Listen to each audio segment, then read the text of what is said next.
is our host, Shri Mahavir Pratap Sharma, convener, 10th Thai Global Summit. Everybody loud cheer for our speaker. I'm sure we have been really looking forward to this particular session on No Fear, No Limits, lessons from the world's most explosive opener, the most aggressive opener. And we request Mr. Mahavir sir to kindly present a memento of the Rajasthan Digi Fest and the 10th Thai Global Summit to our speaker, Mr. Virendra Sehwag.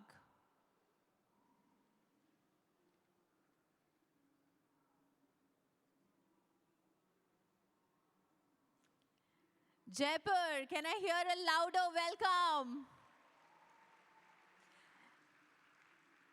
He's used to the stadium sounds, right? So today, this summit will also hear from him, his stories and his life lessons. Over to you, sir. Thank you, Swati. Good afternoon, everyone. मुझे लगता है सब लोगों ने अच्छा खाना वाना खा लिया होगा, तो मैं चौके छक्कों के साथ आपकी सबकी नींद उड़ाने के लिए वीरेंद्र सहवाग को अपने साथ लाया हूँ.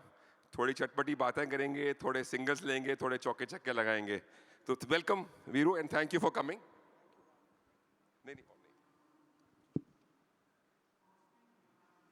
Thank you Mahavar ji. वैसे मैं बताऊं, मुझे ओपनिंग करते हुए किसी ने पूछा नहीं कि आप कहाँ स्ट्राइक लोगे, नॉन स्ट्राइक पे लोगे. Thank you for asking me कि where you want to set.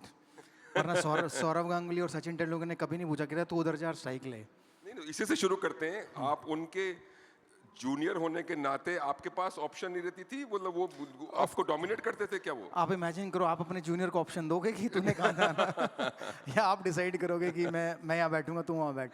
I think तो क्योंकि मैं जब आया टीम में तो वो 10-10 15-15 साल से खेल रहे थे, तो देयर वाज नो आस्किंग कि भाई मैं इधर जाऊंगा उधर जाऊंगा. But sometimes yes, Sachin Tendulkar, Sourav Ganguly gave me the option, specially captain Sourav Ganguly ने. क्योंकि एक ट्रू लीडर क्या होता है? ट्रू लीडर ये होता है कि जो अपने टीममेट्स को समझे, उनकी प्रॉब्लम को समझे. तो सौरव गांगुली जब होते थे तो उन्होंने बहुत बारी स्ट्राइक ली, लेकिन जब तेंदुलकर होते थे तो उन्होंने स्ट्राइक 1 या 2 बार ही ली बस, जब मेरे रन नहीं बन रहे थे तभी. Otherwise most of the time मैंने ही स्ट्राइक ली है, और ये हमारी अंडरस्टैंडिंग भी बन गई बाद में. दैट कमराडरी एब्सोल्युटली शोज कि टीम में जो आप लोगों के आपस में प्यार और ट्रस्ट था, उसी कारण से हम जीत पाए. बिल्कुल, सौरव गांगुली कैप्टन होने का ये फ़ायदा हुआ हमें एक्चुअली, क्योंकि उससे पहले कैप्टन होते थे ना, आप बहुत शाय होते थे कि कैप्टन के पास जाओगे, पूछोगे, पता नहीं कैप्टन गुस्सा ना हो जाए, टीम से ना निकाल दे. बट सौरव गांगुली के साथ ऐसा नहीं था, क्योंकि मैंने हमारी टीम में उस समय जो थे सचिन तेंदुलकर, सौरव गांगुली, सहवाग, द्राविड, लक्ष्मण, कुंबले, श्रीनाथ, नेहरा, जहीर खान, एक बंदा ऐसा नहीं देखा जिसने कप्तान को गाली ना दी उस टाइम में.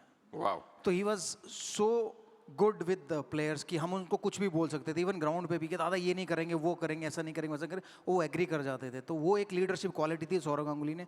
और सौरव गांगुली पहले कप्तान थे 99 में, और 2000 में एक मैच फिक्सिंग स्कैंडल आया था जी. तो उसके बाद उन्होंने कैप्टनसी टेक ओवर की थी, और फिर उसके बाद उन्होंने नई टीम बनाई थी. और नई टीम बनाने के बाद उन्होंने वो पहली बार हम लोग ओवरसीज इंग्लैंड गए, वहाँ पर हमने टेस्ट सीरीज ड्रॉ की. ऑस्ट्रेलिया गए, वहाँ टेस्ट सीरीज ड्रॉ की, वहाँ टेस्ट मैचेस जीते भी.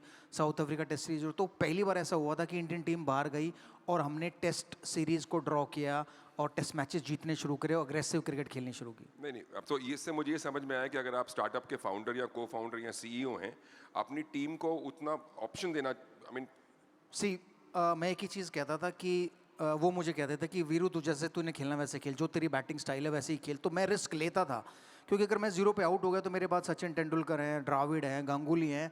सो वो मेरी कंपनी के सीईओ, सीएफओ या मैनेजिंग डायरेक्टर होते थे, तो they can take care of my company. अगर मैं एक रिस्क लेके आउट हो भी गया, तो वैसे ही अगर आपकी कंपनी में कोई ऐसे हैं एम्प्लॉय जो रिस्क ले रहे हैं, जिनको आप हायर करते हो, तो उनका बैकअप करना आपका बहुत ज़रूरी है. वरना क्या होता है, फिर कंपनी ज़्यादा ऊपर जाती नहीं. तो सारी स्ट्रेटजी बनानी ज़रूरी है. बिल्कुल. और वो सब वो कंपनी चलानी हो, चाहे वो क्रिकेट खेलना हो. देखिए, एक टीम भी तो कंपनी है. मतलब 11 बंदों की कंपनी है, उसमें 11 बंदों की इज्जत दाव पे लगी होती थी. अगर ख़राब खेलोगे तो लोग गालियाँ भी बड़ी देंगे, अच्छा खेलोगे तो तारीफ भी बहुत मिलेंगी. तो वैसी कंपनी है. यहाँ 11 नहीं, 1100, 11,000 या 11 लाख लोग होते हैं बस. नहीं, बिल्कुल सही बात है. एंड आई एम ग्लैड कि ऐसा है. अच्छा, इस टीम में और इसमें क्या कंपटीशन भी स्टार्टअप्स में बहुत होता है, और राइवलरी भी बहुत होती है, गुस्सा भी होता है. इंडिया पाकिस्तान का भी राइवलरी और जग जाहिर है। तो उसके बारे में और आपके खास करके जो 300 रन जब आपने बनाए थे और वो जो स्लेजिंग हुई थी और जो भी, can you want to share something how बिल्कुल। You dealt with it? देखिए मेरा पहला मैच हुआ था, मेरा फर्स्ट इंटरनेशनल मैच था 1 अप्रैल 1999 को। मैंने 1 रन बनाया, 2 बॉल खेले, मैं आउट हो गया। मैं पाकिस्तान के साथ वो मैच था। तो जितनी गालियां मैंने क्रीज पर पहुंचने के लिए सुनी हैं, तो एक 19 साल के लड़के को ये मालूम नहीं होता था इतनी गालियां होती भी हैं। तो वो गालियां उन्होंने मुझे दी और मैं 1 रन पे आउट हो गया। मैं दुखी था कि यार अब इतनी गालियां मैंने खाई हैं तो इनको लौटाऊंगा कैसे। तो मन में ये था कि जब भी मुझे मौका मिला पाकिस्तान से दोबारा खेलने का तो सारी गालियां लौटाऊंगा। फाइनली मुझे 2004 में मिला जब मैंने 300 रन बनाए, 309 रन मुल्तान में। तो जितनी गालियां मुझे मिली थी वो सारी गालियां मैंने वापस लौटाई। शोएब अख्तर को, मोहम्मद शामी को, अब्दुल रज़ाक को, इंज़माम उलक को, जो वो जिन्होंने मुझे दी थी उस समय पे, शाहिद अफरीदी को, तो सारी लौटाई। और लौटाते लौटाते मारा भी बहुत। तो 309 रन बनाए। तो वो पाकिस्तान, मुझे याद है कि शोएब अख्तर, मैं 228 पे नॉट आउट था। तो राउंड द विकेट आके मुझे बाउंसर मार रहा था, तो मैं डक कर रहा था। तो हर बॉल पे आके हुक मार के दिखा, फिर बॉल बाउंसर मारे, फिर मैं छोड़ दूँ, बोला हुक मार के दिखा। तो 1 ओवर हो गया, 2 ओवर हो गए। तो फाइनली तीसरे ओवर में उनके मेरे को बैट पे बॉल लगी, 1 रन हुआ। तो मैं जाते जाते बोला, मैंने कहा तेरा बाप स्ट्राइक पे आया, अब तो बाउंसर मार। तो सचिन तेंदुलकर स्ट्राइक पे आए, उन्होंने बाउंसर मारा और सचिन तेंदुलकर ने हुक किया, वो चौका छक्का हो गया। तो मैं शोएब अख्तर के पास गया, मैं कहा बेटा बाप बाप होता है, बेटा बेटा होता है। तो तमीज से। तो उसके बाद वो बड़ी फेमस हो गई वो लाइन, बाप बाप होता है, बेटा बेटा। तो जब भी अब इंडिया पाकिस्तान मैच होता है तो कोई ना कोई ये कहानी ज़रूर सुनाता है पाकिस्तानियों को कि बाप बाप होता है, बेटा बेटा होता है। I mean, see, we always love you on the pitch. आप जिस तरह से बेबाक तरीके से खेलते हैं, कॉन्वर्सेशन भी आपकी एकदम दिल से बेबाक होती है, and that is बट कई चीज़ें होती हैं, आपको गाली देने की जरूरत नहीं होती, कुछ ऐसा बोल दो जिससे वो स्लेज के तौर पर ही काम करे। तो मैंने गालियाँ तो कम दी, लेकिन ये ऐसी स्लेजिंग कर दी ये सब बोल कर कि तब पाकिस्तानी बेचारे चुप हो गए। फिर उसके बाद से इंजमाम उल्क ने ये बोलना शुरू कर दिया कि यार सहवाग को तंग करो, क्योंकि अगर ये तंग हुआ तो हम तंग ज़्यादा होंगे। क्योंकि 309 मैंने उनके खिलाफ बनाया, 254 उनके खिलाफ बनाया, 201, 195, 169, बहुत बड़े बड़े स्कोर पाकिस्तान के खिलाफ बनाए। अनबिलीवेबल। यू नो, इन सब स्लेजिंग में और गाली गलौच में एक अंपायर का रोल बड़ा अहम होता है। देखिए अंपायर हमारा बॉस होता है, हाँ जी।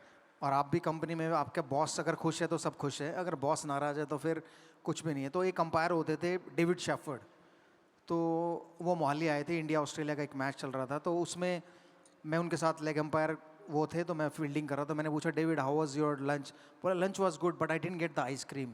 आई said really, in India you didn't get ice cream? बोला या। I said okay. तो मैं टॉयलेट के बहाने बाहर गया, मैंने जो हमारा फूड वाला हेड था उसको बुलाया।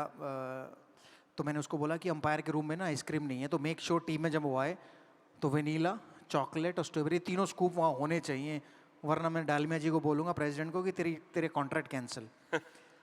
तो टी हुई, टी में डेविड शेफर्ड अंदर गए, तो वापस बाहर आए। तो टी के बाद मैंने फिर पूछा how was your tea? He said I didn't have tea but the ice cream was good. मैं कहा thank god you got the ice cream. तो उसने बोला what I can do? I said just save me once. और 2002 में आपने देखा होगा नेटवेस्ट फाइनल में मैं एक बार एलबीडब्ल्यू आउट था और उन्होंने नॉट आउट दिया। तो उन्होंने तो कभी कभी आइसक्रीम भी काम कर जाती है। सो एक और अंपायर होते थे, उनका नाम था असद रौफ, ये पाकिस्तान से आते हैं। तो एक मैच में कानपुर में युवराज सिंह को प्लम एलबीडब्ल्यू आउट, हम सब लोग सोच रहे थे कि आउट है, उन्होंने नॉट आउट दिया। तो वो बाहर आए, तो मैंने पूछा असद भाई ये तो आउट था। बोला साडा मुंडा है यूवी कितना आउट दे दें? तो मैंने कहा मैं भी तो ताडा मुंडा हूँ। कह रहा हाँ तुसी मेरे मुंडे हो बट तो मैंने कुछ देंदे नहीं, मुझे कुछ देते नहीं हो। मैंने कहा क्या चाहिए? बोला कुछ नहीं यार, एक जूता, एक टोपी, चश्मा, टी शर्ट। तो मैं उस समय एडिडास का ब्रांड एम्बेसडर था, तो मैंने एक जूता, टी शर्ट, ओकली का भी ब्रांड एम्बेसडर था, ओकली ग्लासेस मंगाए और उनको दे दिए। सो नेक्स्ट मैच मोहाली में था, तो मैं 92 पे 93 पे बैटिंग कर रहा था। तो मैंने ज़ोर से कट मारा, टक की आवाज़ आई, ड्रेसिंग रूम तक गई, राहुल द्रविड़ खड़े हो गए अंदर आने के लिए और अंपायर ने नॉट आउट दे दिया। रिकी पॉन्टिंग मेरे पास भाग के आए, डिड यू निक्टेड? मैंने कहा या। फिर वो असद रौफ के पास गए, Veeru is saying that he nicked. फिर वो दोनों मेरे पास आए, तो असद रौफ ने पूछा डिड यू निक्टेड? मैं कहा नो। सो बट पॉन्टिंग सही, मैं कहा इज लाइंग। तो असद रौफ चला गया, तो पॉन्टिंग मुझसे पूछा but you said you nicked? I said yeah Ricky I nicked, but how many times did you walk? He said never. I said then why I should walk? It's umpire's job to give me out or not out. If he give me out, I'll go back home. So Asad Rauf saved me for once, and I scored my 100. So I scored 23 hundreds. I think out of 100 deserve that goes to Asad Rauf. So there was one more umpire. Wait. I'll come to next question. Rudy Kirsten. So we were playing in Odisha. So Rudy Kirsten was watching me and he loved me. So I hit a one shot in the air and just ball didn't go to the fielder. He said, I want to watch you. So I said, okay. So I batted and got out in that game. And then he came to me after the game. So I need the Morant pad. So I was using Morant pad and it was, you get only in England. So he said, I want these pads for my son. I said, okay. मैंने pad उतारे और उसको दे दिए. बोले, no, I can buy it. मैं कहा, no, this is a small gift from my side to your son and just wish him all the luck. तो उसने बोला, okay, what I can do? I just save me once. Next game, I was caught behind and he didn't give me out and I scored some 80 runs, not out, and won the game for India. Sometimes you can request, sometimes you can help your boss, so boss can take care of you. I mean, this is very, very candid and very interesting, and it's always lovely. I think किसी को ये जो कमरे में बातें होती हैं कई बार बहस होती है अच्छी बातें होती हैं. Do you want to share something that you've specifically with either Sachin or someone that you must have shared in the room and that not many people know of it? यार देखो ड्रेसिंग रूम की बातें तो मैं बाहर नहीं बता सकता वरना मेरी फ्रेंडशिप खत्म हो जाएगी उनके साथ. बट एक बार एक किस्सा हुआ, मैं बैटिंग करके आउट होके आया, मैं ऐसे ही बैठा हुआ था, सचिन तेंदुलकर नेक्स्ट जा रहे थे, वो मेरे बगल में बैठे हुए थे, राहुल द्रविड़ खेल रहे थे, हम सब बोर हो गए थे 1 घंटे से कि वो टुक टुक करे जा रहे थे. सो जब भी वो टुक करते थे मैं कह रही चौका था, फिर नेक्स्ट बार यार छक्का मिस कर दिया. तो सचिन तेंदुलकर मेरे पास देख के बड़ी देर देखते रहे, अंदर गए, एक केला लिया, मेरी तरफ ऐसा केला फेंका, मैंने कैच किया, पकड़ा, मैंने लंच खा लिया, बोला कोई नहीं केला खा ले, जब तक केला खाएगा चुप तो बैठा रहेगा. तो जब तक मैंने केला खाया मैं चुप रहा, उतनी देर में राहुल द्रविड़ आउट होकर तेंदुलकर अंदर बैटिंग करने चले गए. या सो आई मीन वाइल क्रिकेट तो है ही है और चलता रहेगा. मुझे जो रिकी पॉन्टिंग आपने बोला, you know he many people in India उसको भी पसंद नहीं करते हैं because he was very, very aggressive. Kabhi he never walked. Very arrogant. Very arrogant. Very lots of attitude. Yeah. Most Australians मेरे ख्याल से होता है क्रिकेट में. वो सोचते हैं वो सुपीरियर है हमसे. Exactly. बट आईपीएल के बाद वो सारा सुपीरियरनेस चला गया उनका. हाँ, तो आईपीएल की बात करना चाह रहा था. यू नो अब जब आईपीएल होता है तो सब देश एक साथ होते हैं, other than of course one country. तो उस समय माहौल क्या वो पुराने किस्से दिल में रहते हैं कि वो भूल के बिकम अ टीम अगेन? नहीं बिल्कुल याद रहते. 2003-04 में जब मैं पहली बार ऑस्ट्रेलिया गया था तो मैं रिकी पॉन्टिंग, मेरा भी ना हेड गिरता था, तो मैं उससे जैसे ऐसे कन्वर्सेशन करने गया. He said fuck off, I don't care who you are, I want talk to you. तो वो जब वो आईपीएल खेलना है तब मैंने उसे एक बात सुनाई उस बारे में. And I'll make sure, I told him that I'll make sure that your owner will cut your budget half because you didn't talk to me properly. तो वो बातें ज़रूर याद आती हैं. बट आईपीएल से पहले और आईपीएल के बाद क्या था, आईपीएल से पहले बहुत स्लेजिंग करते थे इंडियन टीम को, इंग्लैंड में हो, ऑस्ट्रेलिया में हो, साउथ अफ्रीका में हो, न्यूजीलैंड में हो. लेकिन आईपीएल के बाद ये हो गया कि प्लेयर स्लेज करने से डरते हैं क्योंकि हम सब इंडियन कैप्टन्स हैं. सपोज कोई प्लेयर मुझे स्लेज करता है तो मैं अपने ओनर को बोलूँगा नहीं हम लोग इसको नहीं लेंगे. तो 7-8 टीमें उसको खरीदेंगी तो ऑक्शन में अनसोल्ड चला जाएगा. Now they are very polite, वो हमसे दोस्ती रखते हैं, खाने पे लेके जाते हैं, खाने का बिल देते हैं. पहले उल्टा होता था, हम खाने पे ले जाते थे, हम बिल पे करते. तो अब वो चेंज हो गया. आईपीएल भारत का समय आ गया है, बिल्कुल अपना टाइम आ गया है. तो वो चेंज हो गया आईपीएल के आने से, क्योंकि आईपीएल में उनको मिलते $2 मिलियन, $1 मिलियन, वो 5 साल में कमाते उतना पैसा अपनी कंट्री में, और हम उनको 2 महीने के अंदर देते हैं. तो वो चेंज हो गया अब आईपीएल की वजह से, thanks to BCCI. No I think ये तो बहुत अच्छी बात है. लेकिन मेरा आईपीएल से एक संबंधित और आईपीएल, टेस्ट क्रिकेट, वनडे, कुछ ना कुछ, हालांकि टेस्ट क्रिकेट भी आजकल 3 दिन में ही खत्म हो रहे हैं. तो क्या व्हाट इज द, आप क्या समझते हैं फ्यूचर क्या हो? आईपीएल भी रहेगा, वनडे भी रहेगा, टेस्ट भी रहेगा, या कोई और फॉर्मेट भी आ सकता है? नहीं देखिए, टेस्ट और वनडे ज़रूर रहेंगे क्योंकि वो एक आईसीसी के लिए रेवेन्यू जनरेट होता है वहाँ से. अगर वनडे का वर्ल्ड कप खत्म हो गया तो फिर वो राइट्स जो इतने महंगे बेचते हैं वो नहीं बिकेंगे. तो आई थिंक टेस्ट और वनडे क्रिकेट जरूर रहेगी. बट T20 आने वाले टाइम में क्या होगा, जैसे आप फुटबॉल देखते हो ना, कंट्री का वर्ल्ड कप होता है, तो ऐसे आई थिंक 50 ओवर में ऐसा हो सकता है कि सिर्फ वर्ल्ड कप होगा. वनडे बायलैटरल शायद कम हो जाएंगे, लेकिन T20 बायलैटरल बहुत होंगे क्योंकि सब लोगों के पास उतना टाइम नहीं है अब 8 घंटे की क्रिकेट देखने का. सब चाहते 3 या 4 घंटे में हो. And you never know, Olympics आ रहा है तो शायद उसमें T10 भी हो कि 10 ओवर का मैच भी हो, जो कि हम सब बचपन में सबने खेला है 10 ओवर का मैच. तो शायद वो पॉसिबल ही है. बट टेस्ट क्रिकेट और वनडे क्रिकेट रहेंगे क्योंकि वो अल्टीमेट में, आज भी अगर आप किसी की परफॉर्मेंस देखते हो तो उसने टेस्ट मैच में कितने रन बनाए, कितने 100 बनाए, वनडे में कितने बनाए, कोई T20 की परफॉर्मेंस नहीं पूछता. तो वो शायद टेस्ट और वनडे क्रिकेट ज़रूर रहेंगे. नहीं बिल्कुल सही बात है. आई थिंक फॉर्मेट सभी अच्छे हैं, लोगों के पास पेशेंस और टाइम कम है, एंड विच इज़ गुड. और ये जो ज़्यादा कमर्शलाइजेशन हो गया है, ब्रांडिंग, पैसा, एडवर्टीजमेंट, और वो जब कोई प्लेयर परफॉर्म नहीं करता और उसको जो आम जनता परेशान करती है या गाली देती है, या सोशल मीडिया भी आजकल बहुत हावी है, do you think that morally depresses, और आप उसको, या सब लोग उसको ब्लॉक करके रखते हैं, देखते नहीं हैं, सुनते नहीं हैं? नहीं, देखिए, अब आजकल आप रह नहीं सकते कि आपको सोशल मीडिया पे कौन गाली दे रहा है कौन नहीं, वो आपको पता चल ही जाता है। But end of the day क्या है कि यार आप मुझे बोल रहे हो, मेरी इनकम तो सिर्फ 20 करोड़ रुपए है एक आईपीएल से, इंडियन टीम से खेल के मैं और 20 करोड़ 40 करोड़ में, आप लोग तो 140 240 340 पता नहीं कितने करोड़ कमाते हो जो भी स्टार्टअप चला रहे हैं। तो ये क्यों सोचा जा रहा है कि भाई क्रिकेटरों को पैसे नहीं करने? अच्छी बात है, स्पोर्ट्स में पैसा आना चाहिए। मैं कहता हूँ क्रिकेट के साथ साथ football, hockey, badminton, wrestling, boxing, इनमें भी पैसा आना चाहिए। बिल्कुल, क्योंकि पैसा आता तो एक सिक्योरिटी आती है ना। अब मैं उस जमाने में खेला हूँ जहाँ पर 1 लाख रुपए एक मैच के मिलते थे, तो हम लोग जॉब ढूंढते थे कि यार पता नहीं इंडियन टीम में कब तक खेलेंगे, बैंक में, पुलिस में, या तो मैंने ओएनजीसी में नौकरी की 10 साल लगभग। तो वो एक सिक्योरिटी थी कि मेरी ओएनजीसी में नौकरी, मैं इंडियन टीम के लिए खेल रहा हूँ, बट मुझे मिलते 1 लाख रुपए थे। तो जब तक मैंने रिटायरमेंट ली तो मेरे 2 लाख रुपए हुए पर मैच। तो मैंने इंडियन टीम से इतना नहीं कमाया खेल के जितना मैंने ब्रांड एंडोर्समेंट्स या आईपीएल से कमाया। तो वो होना ज़रूरी है। ठीक है, वो आपकी परफॉर्मेंस जब खराब होगी क्रिटिसिज्म मिलेगा, but that's part of parcel of life कि आपकी तारीफें होंगी तो आपकी बुराई भी होगी, कमर्शियल रेट कम हो जाएगा, जो भी है, यू हैव नहीं टू होता परफॉर्म है, नहीं होती है, क्योंकि आप न्यूज़ में तो रहते ही हो ना, न्यूज़ में रहते ही हो। तो उनको चाहिए वो लड़का जो न्यूज़ में रहे। बदनाम है तो नाम तो है। हाँ बिल्कुल, बदनाम हुए तो क्या नाम नहीं होगा, तो वो है। बट मुझे ऐसा लगता है कि हर स्पोर्ट्स में पैसा होना चाहिए, क्योंकि अब सोचिए जो हॉकी खेलते हैं, वो जितने भी मैं हॉकी प्लेयर से मिला हूँ, उनको एक $100 मिलता है पूरे दिन का, डीए भी लगा लो, मैच फीस भी लगा लो। तो बेचारों को क्या है, जब वो वर्ल्ड कप जीत के आते हैं तो उन्हें कोई पैसा नहीं मिलता, क्योंकि वो पैसा सारा अथॉरिटीज़ को जाता है, उनके पास तो आता भी नहीं है। तो इसलिए उनके स्पोर्ट में भी पैसा आना ज़रूरी है। स्पोर्ट्स में पैसा आएगा तो सिक्योरिटी आएगी। आज हर बच्चा स्पोर्ट्स में अपना कैरियर इसलिए नहीं बनाना चाहता क्योंकि उसको सिक्योरिटी नहीं है कि मैं अगर ये इंडिया के लिए खेलूंगा तो मुझे क्या मिलेगा। बट लेकिन क्रिकेट में सब लोग चाहते हैं, क्योंकि क्रिकेट में पता है कि आईपीएल में गए तो पहली बार जब डंडा उठेगा तो 35 लाख रुपए में उठेगा, and 35 lakh is very good amount for any kids.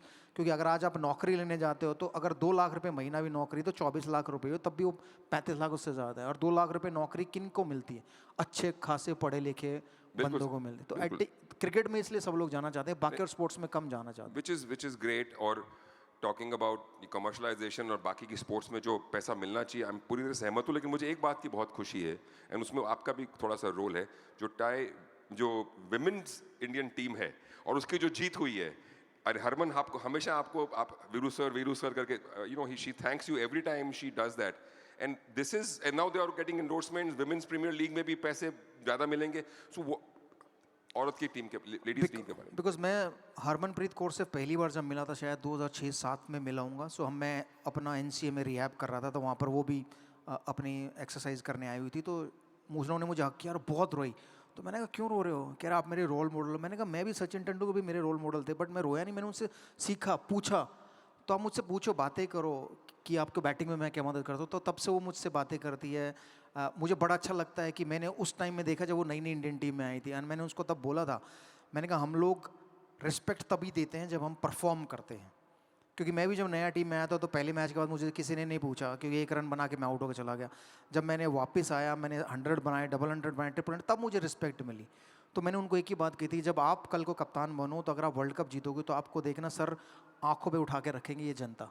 और आज वही हुआ है, जब वो वर्ल्ड कप जीते हैं तो उनको हम सब लोग अपनी आंखों पे बिठा के रखते हैं, क्योंकि उन्होंने वो कारनामा करके दिखाया। तो शी इज़ वेरी गुड। और टीम एफर्ट था, सेमीफाइनल्स में एक ने सेंचुरी, फाइनल्स में, यू नो, एक के बाद एक। स्पोर्ट्स यही तो सिखाता है, आज तुम हीरो कल तुम जीरो। बिल्कुल सही बात है। तो वो आपको ध्यान में रखना पड़ता है स्पोर्ट्स खेलते हुए कि भाई आज मेरा दिन है तो मैं अपनी टीम को मैच जिता के लेके जाऊँ।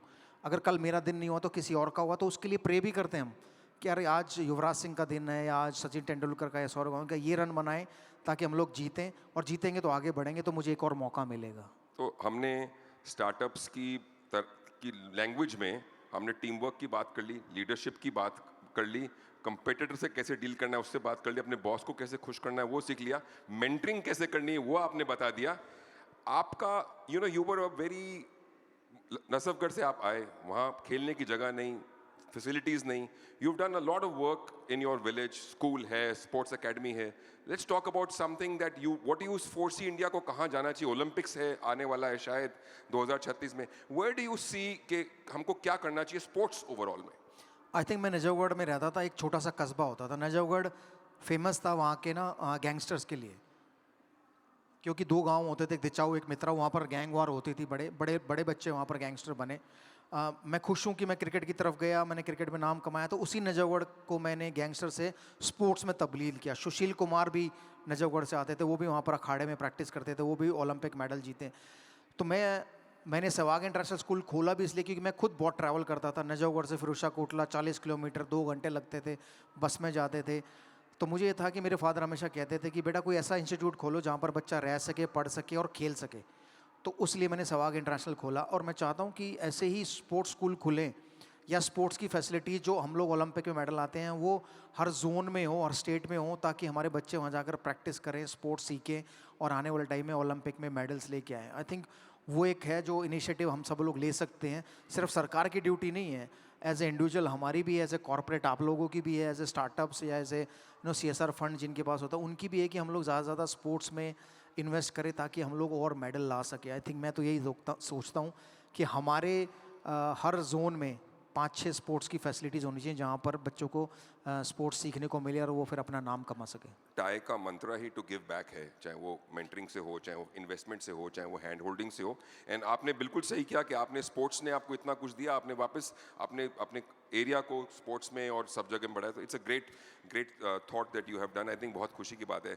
अब आपकी नई इनिंग्स जो आज चल रही है, कमेंट्री के अलावा रोज पेट भी भरना होता है। या You have started to invest in startups. आपने 4 स्टार्टअप्स में इन्वेस्ट किया है, 2 में हमने एक साथ इन्वेस्ट किया है जी। स्टार्टअप्स के बारे में आपका क्या ख्याल है? और ये जो 10-5 साल में फिल्म स्टार्स और स्पोर्ट्स पर्सन्स का स्टार्टअप्स में इन्वेस्ट करना, ब्रांड एम्बेसडर बनना बिना पैसे लिए, वरना तो फोटो खिंचवाने के भी पैसे लगते थे। बिल्कुल। What has changed that? और आपका स्टार्टअप इकोसिस्टम के बारे में क्या ख्याल है? देखिए, मैं हमेशा एक बात कहता हूँ कि मैं ना खेलते वक्त रिस्क लेता था, इन्वेस्ट करते हुए कभी रिस्क नहीं लेता था, क्योंकि वो मेरी हार्ड अर्न मनी है। लेकिन स्टार्टअप ने सिखाया कि आप रिस्क ले सकते हो, और वो रिस्क अगर आपका सही लगता है, जो कि महावीर जी के साथ मैंने 1-2 कंपनीज में लगाया, कि मेरा पैसा ऑलमोस्ट 15-20% हो गया, मतलब 15-20 गुना बढ़ गया। तो वो रिस्क मैंने इनके साथ लिया। ये बताओगे तो आपके और मेरे को कल दिक्कत आ जाएगी। बढ़ रहा है बोलना चाहिए। मैं ऐसा नहीं बोलूँगा, सच बोलना भी ज़रूरी है। तो मैंने एक चीज़ सीखी महावीर जी के साथ रहकर कि आप ज़रूर रिस्क ले सकते हो, लेकिन कैलकुलेटिव रिस्क लेना बहुत इंपॉर्टेंट, जो कि हम लोगों ने लिया, कि आप सही घोड़े पर दाव लगाइए। अगर आप गलत घोड़े पर दाव लगाओगे तो पैसा डूब भी जाता है। तो इन्होंने मुझे सिखाया कि सही घोड़े कैसे होते हैं। इन्होंने 2 उन घोड़ों से मिलाया जिन पर मैंने पैसा लगाया, और आज मैं खुश हूँ, खुशी खुशी यहाँ आया हूँ और आपके साथ शेयर कर रहा हूँ। तो इसलिए रिस्क लेना भी ज़रूरी है, जो मैंने अब सीखा इस उम्र में, 47 की उम्र में। वरना मेरा जितना पोर्टफोलियो मेरे वेल्थ मैनेजर संभालते थे, उनको सिर्फ ये इंस्ट्रक्शन थी कि मेरा प्रिंसिपल डूबना नहीं चाहिए, भले ही चाहे मैं 10-12% कमाऊँ। तो लेकिन आज मुझे ये रियलाइज़ हुआ कि अगर वो सही जगह इन्वेस्ट किया होता या स्टार्टअप्स में इन्वेस्ट किया होता तो मुझे सोचने की भी ज़रूरत नहीं पड़ती। तो ये मैंने महावीर जी से कहा। Thank you Mahavir ji. No and 2 company के बारे में हम आपकी बात करेंगे जी। एक तो जो ऑर्गेनिक कंपनी है और एक जो फिनटेक कंपनी है जी। ऑर्गेनिक कंपनी के बारे में। ऑर्गेनिक कंपनी के 2 ब्रदर्स, वो ऑर्गेनिक फूड बनाती है, ऑर्गेनिक घी बनाती है, गुड़ बनाती है, मिलेट्स बनाती है, ऑयल्स बनाती है। तो मैं उनके पुणे में फार्म्स पे गया और मैंने देखा वहाँ पर एक भी पेस्टिसाइड नहीं डलता, और वो ये ठोक से कहते हैं कि हम लोग प्योर ऑर्गेनिक हैं, और उनका माल सप्लाई होता है यूरोप और अमेरिका में, और इंडिया में भी अवेलेबल है, बॉम्बे, पुणे, दिल्ली में भी। अगर आप 2 ब्रदर्स की और वेबसाइट पे जाएंगे तो आप वहाँ से ऑर्डर कर सकते हैं। मेरे घर में सारा सामान ज़्यादातर वहाँ से आता है। वहाँ पर जब मैंने इन्वेस्ट किया था तब उसकी वैल्यूशन 80 करोड़ रुपीज़ थी। आज उन्होंने जब फंड रेज़ किया 600 करोड़ रुपये है। तो सोचिए, जब मैंने 80 करोड़ रुपये लगाया था, आज 600 करोड़ रुपये की वैल्यू, तो मेरा पैसा कितना ग्रो किया। सो दूसरी मेरी इन्वेस्टमेंट थी गेट पे में। वहाँ तो मैंने कुछ बहुत माइनर सा पैसा लगाया था, जो कि आज उसकी वैल्यू बहुत ज़्यादा हो गई है। And thanks to Mahavir ji कि गेट पे में ये मुझे लेके आए थे कि मैं उनका फेस भी बना, वीडियोस भी बनाए, फोटोज़ भी यूज़ करते हो मेरे। साउंड बॉक्स में भी आपकी आवाज़ आती है? जी, मेरे साउंड बॉक्स में, जो कि हमने अमिताभ बच्चन की आवाज़ सुनी थी कई, कि बहुत सारे साउंड बॉक्स में सिर्फ अमिताभ बच्चन की आवाज़ है, अब आप सहवाग की भी आवाज़ सुन सकते हो। आई थिंक जब आप अच्छे घोड़े पे पैसा लगाते हो तो आपका पैसा बढ़ता है। नहीं, मेरा मानना ये है, और मैं स्टार्टअप्स को जब मेंटर करता हूँ तो ये बोलता हूँ कि यू शुड हैव जो इन्फ्लुएंसर मार्केटिंग या ब्रांड एम्बेसडर होता है, वो कम पैसे में आपको बहुत ज़्यादा माइलेज देता है। और अगर आपका कंज्यूमर प्रोडक्ट है तो आपको अपनी कंपनी के लिए सही ब्रांड एम्बेसडर और सही इन्वेस्टर चुनना चाहिए। इन्वेस्टर सही क्योंकि उसको समझ होनी चाहिए आपके व्यापार की और वो अगले राउंड में मदद करता है, और ब्रांड एम्बेसडर इन्वेस्टर ऐसा जो कि आपके ब्रांड के साथ सिनर्जाइज करता है।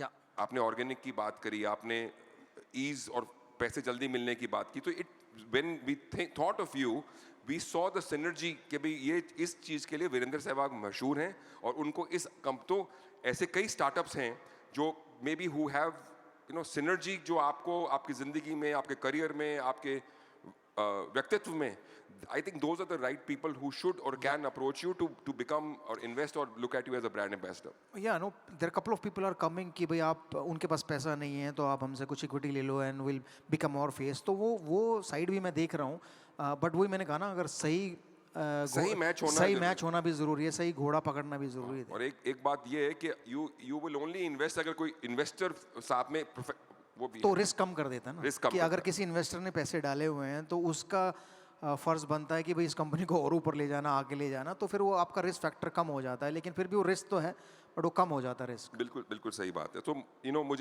मुझे बहुत खुशी और मुझे उम्मीद भी है कि आप स्टार्टअप्स में भी और बैटिंग करेंगे और कई चौके छक्के और कई सैकड़ों हजारों रन बनाएंगे। देखिए, इन 2 स्टार्टअप में मैंने उतना पैसा कमा लिया जितना मैंने पूरे आईपीएल में कमाया था तो इसलिए ये अच्छी बात है कि मैं और स्टार्टअप्स में जाऊं, ताकि जो मैंने अपने अर्ली डेज में नहीं कमाया शायद वो स्टार्टअप्स मुझे कमा के दे दे। नहीं बिल्कुल सही बात है। आई एम ग्लैड कि आप आई वाज एबल टू आपको कन्विंस कर सका कि you have to invest and trust me, you have to invest, and I think that was great. Thank you so much कि आपने मुझे कन्विंस किया।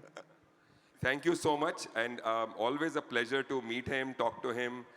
He's such a grounded person, and very, very, acquainted with the startup ecosystem. Thank you, Mr. Sehwag, for being with us at TAG Global Summit. Thank you. Thank you. Thank you very much. Thank you very much, gentlemen. Thank you to Mr. Virendra Sehwag, and thank you to Mr. Mahavir for bringing out his investor personality and introducing us to the various life stories from the pitch.